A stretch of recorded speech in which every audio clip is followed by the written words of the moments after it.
بسم اللہ الرحمن الرحیم اللہم صلی علی سیدنا مولانا محمد بارک وسلم صلاۃ و سلام علیک یا رسول اللہ صلی اللہ تعالی علیہ وسلم وَإِذِ ابْتَلَىٰ إِبْرَاهِيمَ رَبُّهُ بِكَلِمَاتٍ فَأَتَمَّهُنَّ، اور جب ابراہیم کو اس کے رب نے کچھ باتوں سے آزمایا تو اس نے وہ پوری کر دکھائیں۔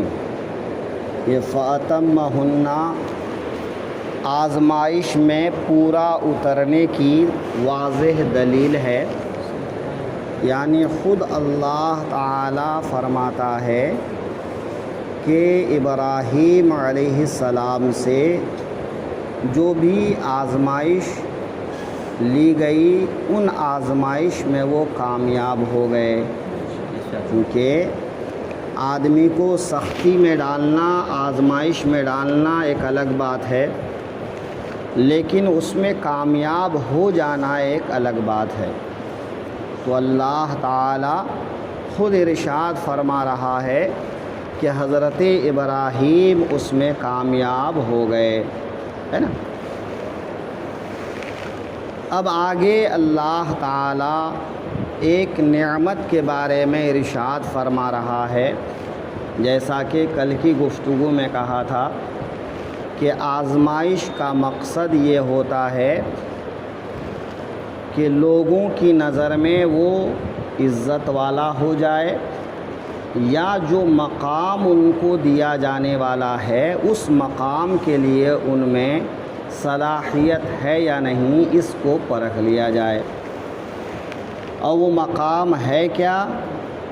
قال انی جاعلک للناس اماما، فرمایا میں تمہیں لوگوں کا پیشوا بنانے والا ہوں۔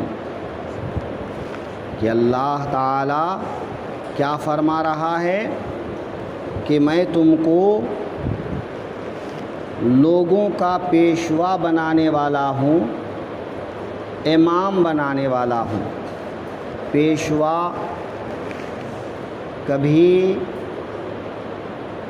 دنیاوی لحاظ سے کسی کو رہبر بنانا، رہنما بنانا، اور کبھی دینی لحاظ سے کسی کو رہبر بنانا۔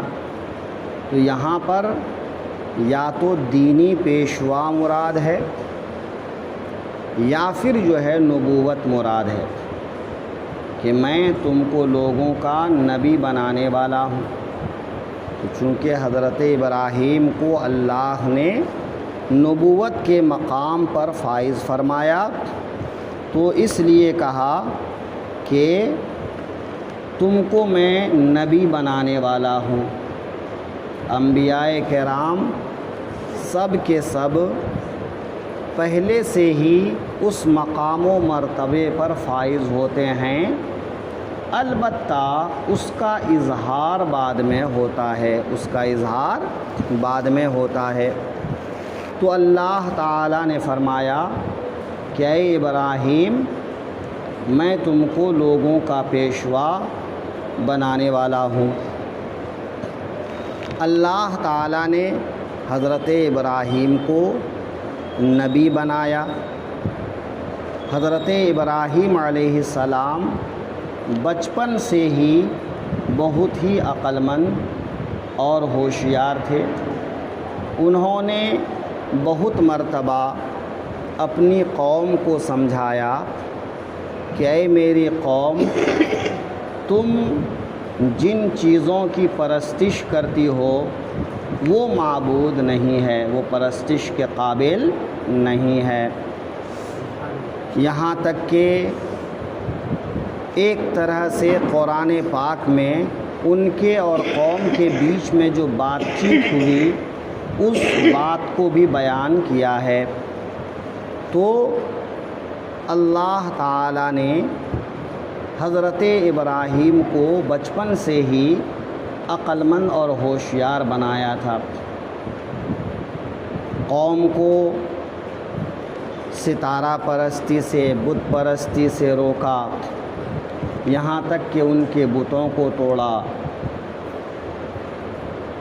حضرت ابراہیم کو نمرود نے آگ میں ڈالا، ان کو ان کے ہی وطن سے نکال دیا گیا، تو اس طرح سے اللہ نے ان کو اعلیٰ مقام پر فائز کیا اور وہ سب امتحان میں کامیاب ہوئے۔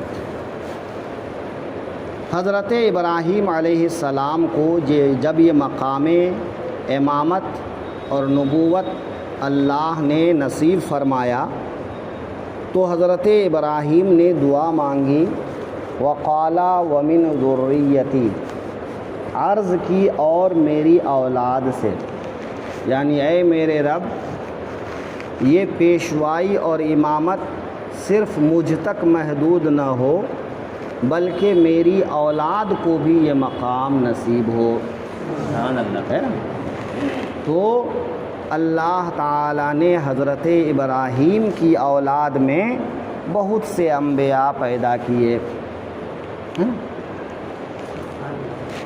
اللہ تعالیٰ نے ان کی دعا قبول فرمایا، لیکن اس میں کچھ تبدیلی فرما دیا۔ کیا فرمایا؟ قالا لا ینال عہد الظالمین، فرمایا میرا عہد ظالموں کو نہیں پہنچتا، یعنی آپ کی اولاد میں جو کافر ہوں گے ان کو نبوت نہیں ملے گی، ان کو نبوت نہیں ملے گی، یا جو مسلمان تو ہوں گے، ایمان والے تو ہوں گے، لیکن وہ فاسق اور فاجر ہوں گے، گنہگار ہوں گے، تو ان کو امامت اور پیشوائی کا درجہ حاصل نہیں ہوگا۔ یہ مقام کن لوگوں کے لیے ہے؟ جو ایمان والے ہوں، نیک ہوں، فرما بردار ہوں، ہے نا؟ جو عدل و انصاف کرنے والا ہوں، رحم کرنے والے ہوں، ان کے لیے یہ مقام ہے۔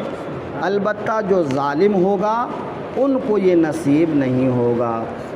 تو لا ینال عہد الظالمین کہ میرا عہد سے مراد وہی یا تو نبوت یا پھر وہ پیشوائی اور امامت، کہ دینی پیشوائی کا مرتبہ صرف پرہیزگاروں کو ملے گا، نیک لوگوں کو ملے گا، ظالموں کو نہیں ملے گا۔ تو اس طرح سے اللہ تعالیٰ نے حضرت ابراہیم کی دعا کو قبول بھی فرمایا، لیکن اس میں جو ہے وضاحت بھی کر دیا کہ کوئی کافر مسلمانوں کا پیشوا نہیں ہوگا اور کوئی فاسق و فاجر نبوت کے مقام پر فائز نہیں ہوگا۔